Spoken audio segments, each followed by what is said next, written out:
ሰላም ሰላም ተመልካቾቻችን እንዴት ናችሁ? ይህ ፓን ሀበሻ ሚዲያ ነው። ሚዲያችን ሼር፣ ኮፒ ሊንክ፣ ሪፖስት እንድታደርጉ በአክብሮት እንጠይቃለን።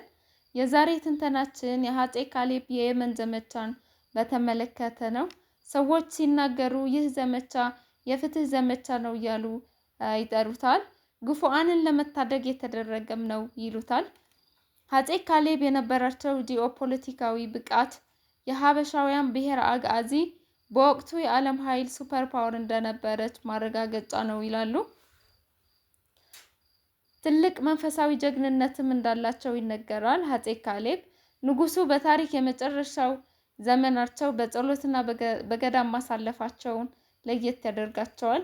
ይህ ታላቁ የሀበሻ ብሔር አጋዚ ንጉስ የአፄ ካሌብ ከ5 እስከ 6 ክፍለ ዘመን የነበረ ገድልና አፄ ካሌብ በታሪክ ዘመናቸው ካከናወኗቸው ታላላቅ ተግባራት መካከል በየመን የነበሩ ክርስቲያኖች በይሁዳዊው ንጉስ ዘንዋስ አማካኝነት ከፍተኛ ጭፍጨፋ ሲደርስባቸው የወሰዱት ወታደራዊ እርምጃ ግንባር ቀደም እንደነበር ይነገራል።